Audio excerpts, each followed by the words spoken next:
Suma jalachun rufa bohar siti Suma jalachun rufa bohar siti Odo arkahin kufne ya dafsir kifti Suma jalachun rufa bohar siti Suma jalachun rufa bohar siti Odo arkahin kufne ya dafsir kifti Tokko war nama kaasa gaafa nama kaasa babalatu jiru nama buusa.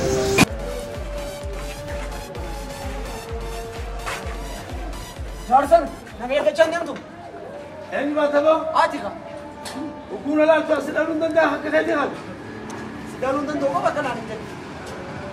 Teessumaan dalamaan sheexaanni hundaan dhufe rabbii jaatu. Dhagayi. Jaarsana. An qaamaan na gabbate malee umriidhaan sirra xiqqaa ta'uu hin dhabu badu. Umurii jala qoyitee beektu isaa. Yoo akka guddate kamisaan inni lama si'a. Maal jechuu keeti? Duuba. Hoo jaarsana nustu. Waan qaban jaarsana tu. Adabadhu. Abaaboo hana. Adabadhu. Adabadhu jaarsan. Adabadha. Me. Kaartii biti.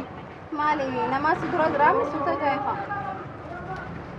Maa kana nalaal? Nabbare desinaa jiru. Abuun tattufa.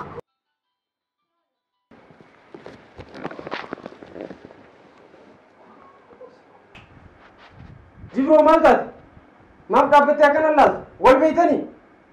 Wal beeku bira butee wal bebbeen akkam jechuun hiriyoota xiyyaafan. Maal hiriyoota keeti? Maqaa ifi xureessan kanneen wajjin ummata kiisha na seene jara kana habar. Keessaafuu qullaan mixmixaa irraachaa haamsan wal dhalee. Arrallee isin bakkuma isin jirtanii ayyaana guddaan akkamitti nama kiisha namaa seentan? Wallahi baaba anaa miti. Ati wajji walloonee malee isaa kisha keessan wallahi anaa miti. Ana addaan isin Ashama harka fuunee akka mooltan kabajamtoota daawwattoota televezyiinii Hararii kan daawwachaa jirtan sagantaa bashannanaa waarii alhadaati. Sagantaan teenya takka lama jechaa gaa sagantaa keessummaa waarii irra geesseeti kan jirtu. Keessummaan keenya har'aan tana eenyu tan jettuuf gaa dargaggeessa ol guddataa hojii roga baay'ee irratti gaa bobba'ee hojjechaa jiru. Dargaggoota baay'eedhaafis gaa fakkeenya guddaa ta'uu danda'u wajjin waliin barsiisuudhaaf jenna dargaggeessa hojiinsaa nama guddaa isa taasiste jechuudha. Akkamiin nama guddaa ta'uu danda'e hojiileensaa hoo maal fa'itan jettuuf asna cinatti argama. Muraad Muhammad Aliiti jedhama. Gaazexeessaadha, artistiidha. Akkasumatti ammas taatoo taateetis ni hojjetta barreessaa hojii daayirektarummaattis akkasumatti dabalattee ni hojjetta. Mee jalqaba gama eejensii sabquunnamtii naannoo uummata Harariitti dhuftee uummata bal'aadhaan wajjin keessattuu warreen mana isaanii ta'anii yeroo kana televezyiinii Harariitii fi FM Harar kallattiin hordofaa jiranii wajjin wal baruudhaaf dhufuu keetiif maqaa hordoftoota sagantichaatiin guddiseetiin si galatoomfadhaa guddaanaaf galatoomi. Tole isinilleen eejensii kanatti nu affeertanii daawwattoota keessan akkasumatti illee daawwattoota keenya waliin uummata keenya bal'aa waliin wal nu qunnamsiisuudhaaf akka wal agarru taasisuudhaaf guddisnee isin galatoomfannaa galatoomaa allama gantaa isiniin jenna. Hayyeegaa hojii gaazexeessummaa irratti atis bobbaateeti kan jirtu yeroo hedduu gaaffii xiyyaas eeggachuu hin qabdu. Sagantaa yooniin gaaffiin na jala dabreellee ifumaaf if gaafachaa uummataaf gaaffiin ani kaasne yoo ka jiraatu ta'e jechuudha. Mee hojiilee teetitti dhufu keenyaan dura dhaloonni kee Kombolchaa magaalaa Dirree Dhawaatti kan guddattee as keessa jechuudha. Mee haalli dhalootaatii fi iddoon dhalootaa mee maal fakkaata akka ijoollummaatti deebinu yaadaan? Ayyee. Yoomiyyuu taanaan gaa namni ijoollummaarraa kaa anis akkuma atu jettee aanaa Kombolchaatti kan hin dhaladhe kan hin guddadhe immoo magaalaa Dirree Dhawaatti. Ijoollummaa keetti jechuudha magaalaa Dirree Dhawaa kan hin dhaqe haalli jiruu fi jireenya egaa ijoollummaa akkuma nama kamiyyuutti daa'imman keessattuu naannawaa Harargeetti aadaa walii wal qabatanii guddatan beektaa maaliif gara Harargee kanatti wanti beekamu takkaa gara bahaa kanatti wanti beekamu jireenyummaan daa'imummaa irraa yeroo jalqabdu aadaadhaani Aadaadhaan guddataa hawaasni naannoo kana aadaa waliin tilmaan guddisuu qaba daa'imman itti guddatan qaba. Hawaasni kun haala itti wal danda'ee waliin jiraatu aadaa of danda'ee qaba. San keessaa nutis aadaa yeroo ijoollummaa san qabanneeti taphaa ijoolleedhaa kan naannoo keenyatti argamuun taphachaadhaa bu'aaraadhaa barachaadhaa guddannee jechuun ni danda'ama. Aadaalee bahaa kanatti beekamu oguu jettu haala daa'imummaan keessa dabruutu jira. Fakkeenyaaf afuu walaloodhaan sheekoo fi wantoota garaagaraa daa'immanitti himuufaa jira maatiin akkamii ilma qotee bulaati moo ati re'ee teessaa guddattee moo mee waan kana gadi fageenyaan re'ee jala fiigaa guddattees. Akkasillee ni danda'ama. Naannoon nuti itti daladetti beeyladaan ni tiifamaa re'ees ta'ee loowwan akkasumatti horiin ni jira akkasumatti ani garuu ilma daldalaati akka jiraatti maatiin biyya daldalaadha. Garuu aadaa naannoo san jiru ni hubadha. Sirriitti hin beekaas. Naannoo sanatti qotee bulaallee ni jiraata. Qotee bulaa qofa osoo hin taane tiifattoonni illee ni jiraatanii. Ijoolleen tiisitee turis akkamitti akka beeyladaa tiisitu warreen qotee bulaatis akkamitti akka qonna isaanii gaggeessanis sirriitti hubadha. Naannoo sanatti daa'imummaadhaan adeemu malee waan daa'imummaa ni yaadadha. Daa'imuma yeroo taatu gaa naannoo kanatti naannoo keessattuu naannoo baadiyyaatti jalqaba irratti daa'imman sammuu qaruuf maatii waan itti fayyadamuu qaba. San keessaa tokko gaafileedha. Gaafilee akka hibbootiin sammuu isaanii qara. Gaafileen hibbootiin ofiif of dandeessee daa'imman sammuu isaanii qaruudhaaf. Kan lammataa immoo sheekkoodha. Sheekkoon tun yeroo sitti himan seenaa fakkaatti sitti tolti garuutu hiika of danda'a ergaa of danda'a dhaamsa of danda'a of keessaa qabdi.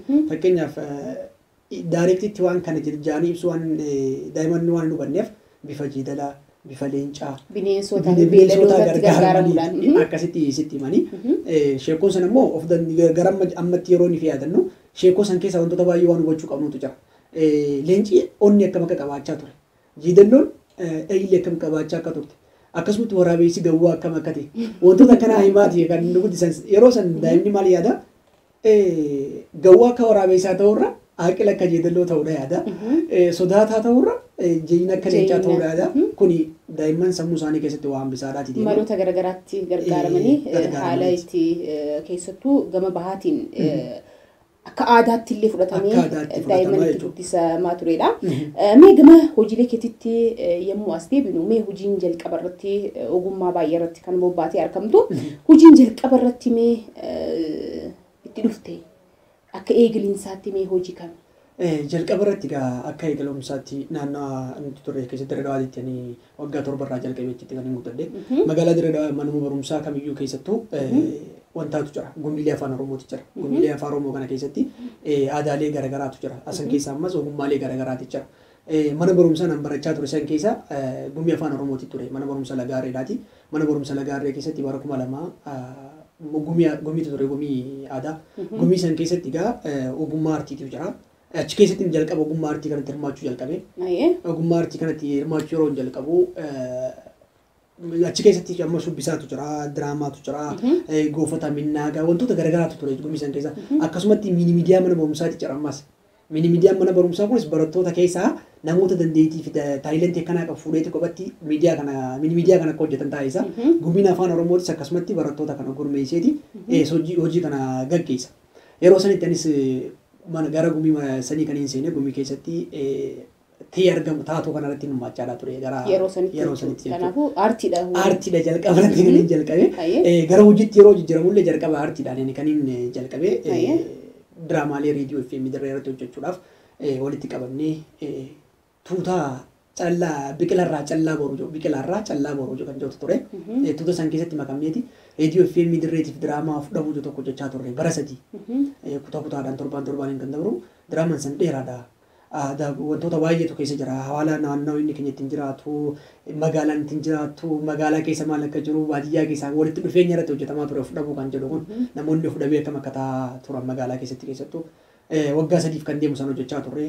Achumaan ammoo gara miidiyaattis dhufuudhaan gara tiiviittis dhufuudhaan tiivii hojjechuu jalqabne. Jalqaba ogummaan akka hojiitti itti seenee aartiidha jechuudha. Mee gama gaazexeessummaatti immoo yeroo dhuftu yeroo kana sagantaa kana warreen si beekanis jiraachuu danda'ani. Sagantaaleen ati hojjechaa turte mee sagantaalee maal fa'aadha?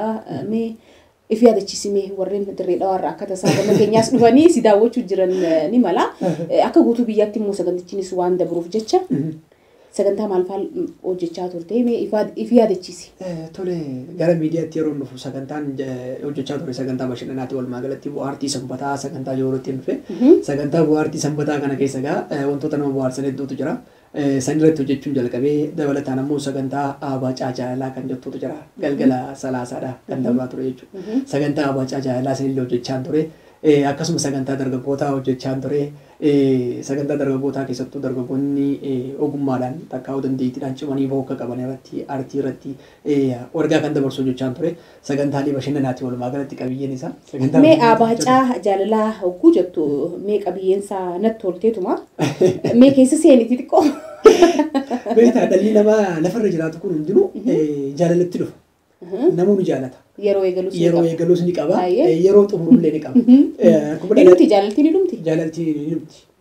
Akkamiin dhumti? Jaalaltii akkaataan dhumtu namni tokko yeroo dhalatee adeemsa jireenya isaa keessatti jaalalli jalqaba. Yeroo nuyi immoo duraan addunyaa irraa boqotu jireenyi jaalala isaa achirratti dhaabbata. Malee osoo jirtu. Osoo jirtu tarii walitti mufatanii jaalalleewwan lamaan gargar fagaachuun ni jira. Garuu ciminoonni namaa kun nama ajaa'ibsiisa beektaa. Miidhamee caphee boo'ee deebi'ee xiqqoo yeroo muraasa booda ammas deebi'ee jaalachuu danda'a. Kabsata. Ni kabsata. Achi booda ammas nama biraa jaalachuu danda'a. Kanaaf ni jirti jechuun ni danda'ama. Garuu eega du'ee booda jireenyi jaalala isaa achirratti dhaan dhaabbatu. Eegama gaafii xiyyaatti as deebi'e. Aabacaa hogguu jettu si yaadachiisa. Mee keessa seeniiti waa'ee sagantaa jaalalaa sana hanga tokko. Tole sagantaan kun suduudhaan kan dabraadhaa ture hawaasaa fi kallattiidhaan jechuudha. Hawaasaa fi warreen miidiyaa gidduutti jechuudha. Gaafilee qophaa'utu jira. Gaafileen qophaa'u kun gaafilee ulfaatoodha. Keessattuu gaafilee sammuu namaa qaruu danda'an gaafilee hawaasa keessatti gaafii ta'ee jiru. Gaafilee kana kan guurannu namoonni dhaggeeffattoonni gaafilee kana ni kaasan gaafiin akkanaa yookaan mudannoo akkanaan qaba jedhanii mudannoo isaanii san ifamuu godhan bifa barreeffamaatiin bifa ergaa gabaabaatiin yeroo walqunnamnus ammas bifa nutti himuutiin jechuudha. Nutis wantoota isaan keessatti gaafii ta'e kana ni fudhanna. Jireenya isaanii keessatti mudannoo ta'e kana ni fudhanna. Gara miidiyaatti finneeti hawaasaaf dhiyeessina. Otooniif ati taatee maal goota jennee si taatee maal goota jennee gaafanna. Namoonni yaada garaagaraa kan nagaa osoo na taatee kanaan godhaa osoo na taatee kanaan godhaa osoo na taatee kanaan godhaa yaada garaagaraa kan nanii xumura irratti immoo namoonni yaadota kan namoonni yaada kan nu kana bifa kallattiidhaan isaan illee wal agarsiifnee itti wal morman mijjeessaa turre. Sagantaan kun hedduu dhaggeeffatamaadhaa ture namoonni baay'een hedduutti gammadaa turan rakkoo isaanii san furmaata akka argataniif haala mijjeessaa turre jechuudha. Waan bareedaadha.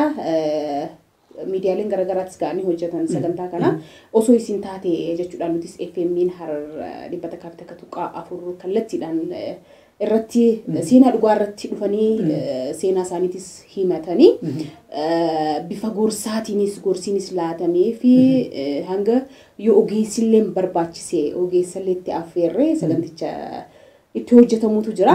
Waan bareedaadha. Mee taatoo taateetis ni hojjetta. Mee fiilmiilee yookaan diraamaalee gaggabaabduudha kan hojjetanii keessattuu ijoolleen dirree dhawaati. Mee taatoo taatee mee hojiilee kan faarratti hojjette?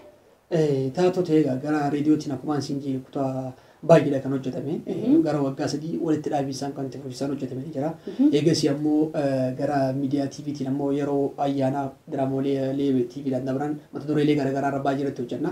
Akkasuma dhaabbileen dhuunfaa dhaabbileen mootummaa ergaa isaanii walitti dabarfachuu barbaadan gara miidiyaatiin hojjechaadhaati ture. Dabalataan ammoo sagantaalee diraamaalee akka bultii diraamaalee bultii itti fufiinsa qabu hojjechaa ture. Diraamaalee gaggabaabaa kanneen akka sapiraayiz har'a qabamte kan jirutu jira. Diraamaa sapiraayiz saniif deebisaa kan nuuf har'a qabamte kan hin godhe beektaa. Maaliif yeroo 4 yeroo 5 hattuu ta'een dalage. Gaafii xiyyeessatti aantu turte. Yeroo 5 hattuu ta'een dalage yeroo kana hunda hin qabamne. Hayyee. Gara xumuraa irratti namoonni yaadderoo naa kennan maaliif ati hattuu taate hojjettanaan jaanii. Nam fakkii yeroo baay'ee hattuu ta'uu fudhatta. Kaaraktariinsa yeroo baay'ee nagaya akkuma carraatti nagaya yeroo 5 akkas santeen hojjedhe gaafa kan namoonni yaada kana dhimmeessanii guyyaa tokko artist Adamaan walii wal argee hattuu bareedduu naan jee hattuu bareedduudha namni bareedduu hattuun ta'u. Kanaafuu firaajii naan jee akkamtu jijjiiruu qabaa jee osoo yaaddaa jiru 2009 irratti ayyaana jirraa baraa ti dhufee diraamaa kana tokko hojjennuuf affeeramne diraama sanatti iskiriiptii anaatu qopheesse iskiriiptiin qopheessan keessatti har'a qabamte godhee mata duree kanneef hanga irra duraan qabamne haatichi har'a qabame har'atti biraamisa Ayyee. Akkasitti diraamaalee gosa hedduudhaan kan hojjechaa ture namoota ogeessonni hedduutu jira warreen taatoo ta'anii hojjennu keessattuu namoonni gara Diradawaatti beekamtii qaban hedduudha. Warreen akka Sheek Mansuur, Mustariyaa, Duniyaa namoota akka dandeettii aartii kana keessatti muuxannoo qaban baay'eedhaatu jira. Namoota akkanaa baay'ee waliin hojjechaa ture. Gara sooshaal miidiyaadhaatiinis gara miidiyaadhaatiinis dabraa ture jechuudha baay'ee diraamaaleen hojjetamaa ture. Gama fiilmittis gaa ol guddattaniiti kan jirtanii fiilmilee garagaraa barreessutti jirta.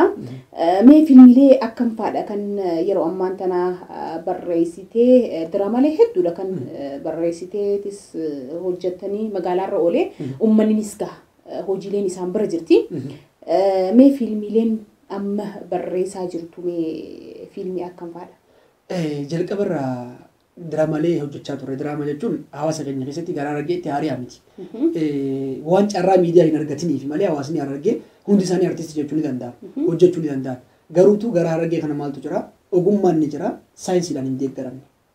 Akka'u bifa ogummaan artii bifa saayinsiidhaan hin baratamne naannoo kanatti.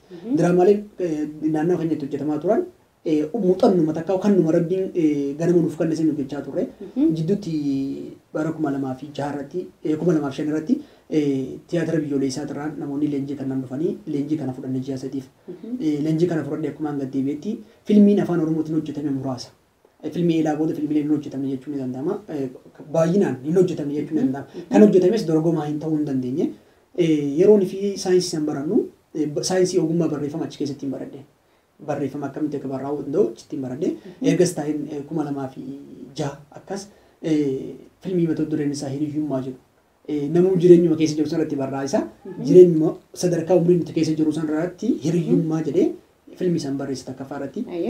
Fiilmiin san hojjetamuudhaaf yaalii baay'ee taasisaa turre 2007 irratti namoota baay'eedha waliin garuu hanqinni faayinaansiitii fi hanqinni wantoota tokko tokko waan jiruuf ni dhaabbate. Fiilmiin kun osoo hin hojjetameen xumurameen fiilmii lammadaan eegalee dhimma jaalalaa kan jedhu. Fiilmichi kunis akkuma xumurameen hojjetamuu hin dandeenye isaas karumatti dhaabne dabalataan fiilmii gumaa jedhu barreesse. Fiilmiin kunis kan duraatuun hojjetamne fuudheen kaa'ee fiilmiin gumaa kan jedhu kun walumaa gala gara fiilmii torba akkasittiin barreesse.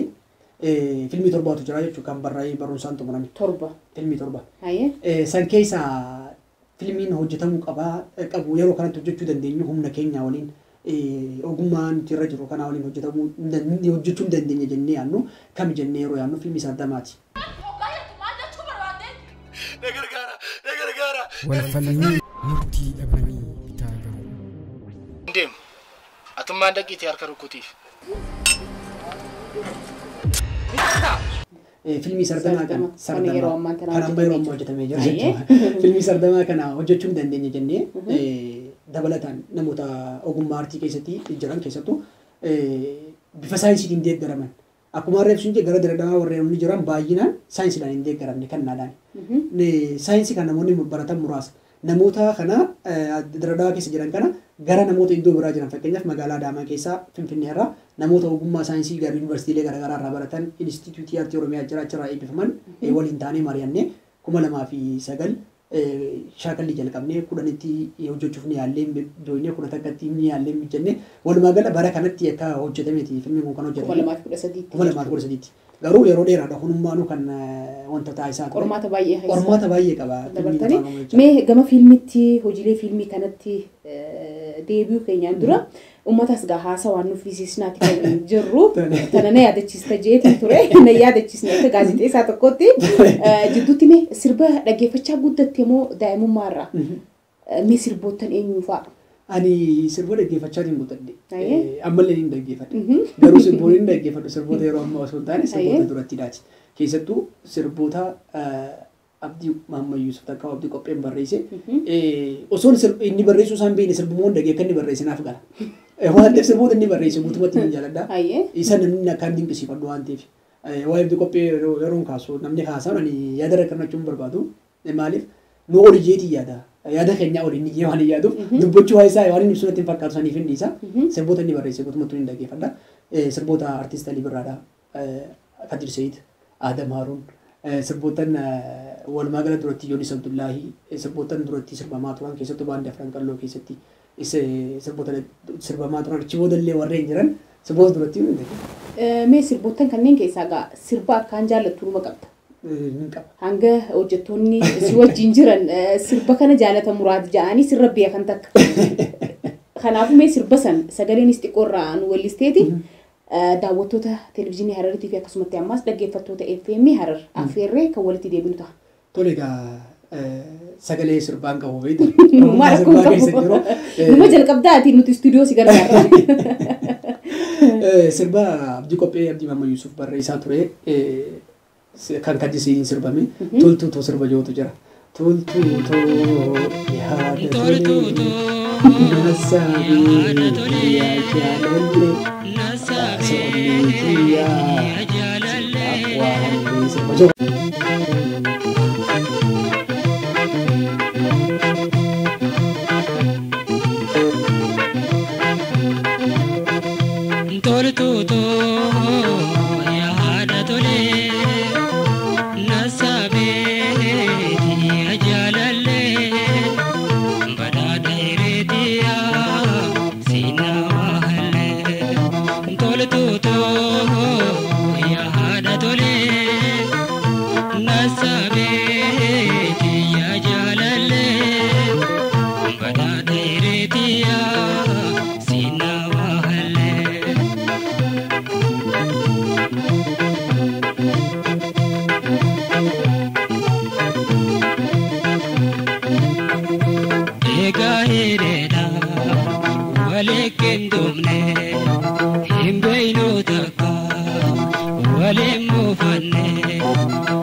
sardama jabaa keessa dabartaniiti sibiisuu kana singeessan filmicha.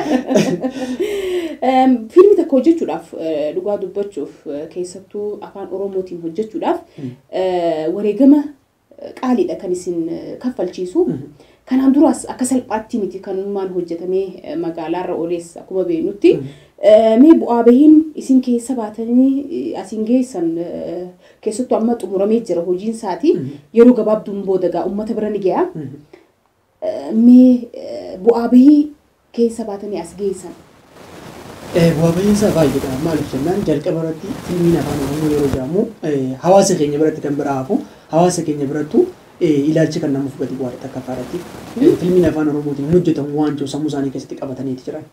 Kana amansiisuu ni dandeenya jettee amansiisuun guddaadha. Kan lammaffaa immoo iskiriptiin afaan Oromootiin barraa'u filmitti jijjiiruudhaaf takka hojjechuudhaaf yeroo fi sochootu hayyamatti hojjetu sii kan nullee gara waajjiraalee mootummaatiin illee ulfaataadha. Maaliif jennaan dhimma afaan Oromootiin jiru siyaasaa waliin wal qabsiisan yeroo baay'ee. Waajjira mootummaa deetee filmii tokkoon hojjechuuf deemaa filmii kanarratti waan biraa haati miti beekamtii qofa magaalaa keessa yeroo sochootee waraabduu qaamni mootummaa yoo beekamni siif hin kenne isa rakkisan qaamni nageenya si qabuu danda'a gaafii si gaafachuu danda'a kanuma qofa akkas irraa hafu xaliyaa beekamtii qofa naaf nuuf kennaa jettee gaafachuuf kun wareegama gaafata siyaasa waliin wal qabsiisanii haa gulaalamu sun jaan jalqaba irratti wanti isaan sinjaan haa gulaalamu jettee yeroo kanatti ogeessi waajjira aadaa keessa jiru ogeessa filmii gulaaluu danda'u miti. Filmiin akkuma isin jedhu dipaartimentii of dandeessee takka artiin ogummaa of dandee kan mataa isaati. Namoonni waajjira aadaa keessatti mindeeffamanii takka hojii keessa hojjetan immoo namoota ogummaa kanaan eebbifamee miti. Fakkeenyaaf ogummaa afaaniitiin namoota eebbifamee hojii keessa jira. Walitti dhiyeenya qaba waan jaan qofaaf achi keessatti hojjeta. Filmiitti kan ta'e wanni inni gulaalu hin jiru. Yookaan yaadni inni achirratti deebisaasii kan hin jiru. Kana ergachuun ulfaataadha. Kana bira erga dabarte immoo filmii afaan Oromoo hojjechuudhaaf baajetas barbaachisa. Baajenni si barbaachisu kun nuti ogummaadha qabna.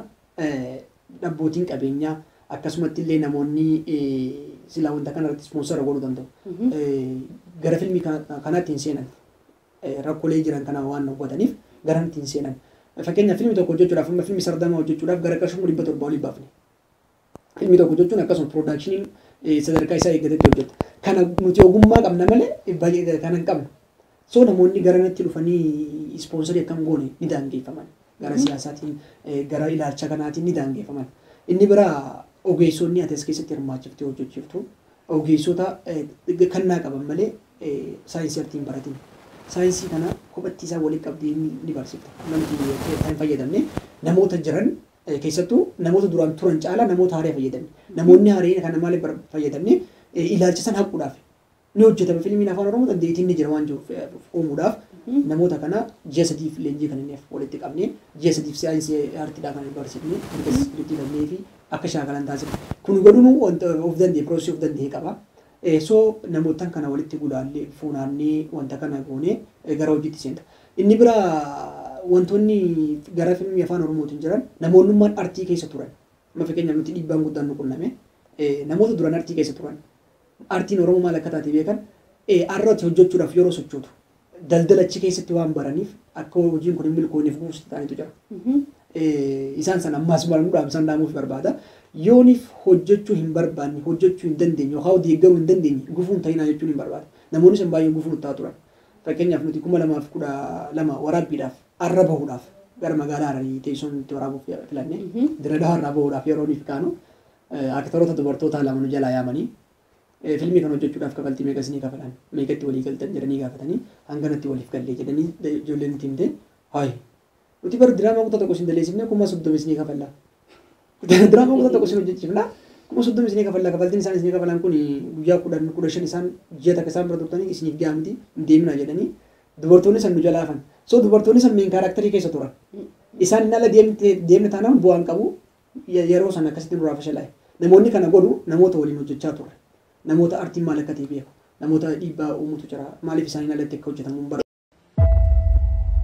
Ilmi namaa dachee lafaa kanarratti jiraachuudhaaf wareegama hangana jedhan kafaletti.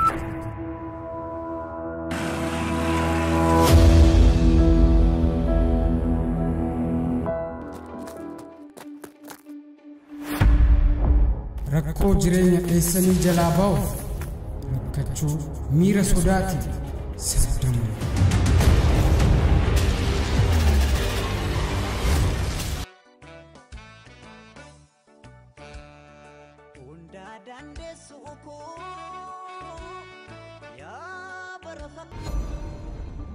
jaalala jibba murtii dhabanii bitaa galu.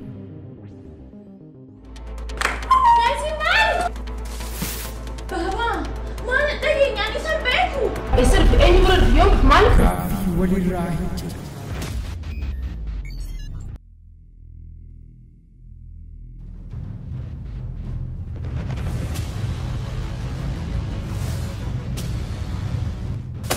Sardamanii sarduu, sardanii sardamu. Ani hin deemu. Atummaan dhaqiitii harka rukkutiif.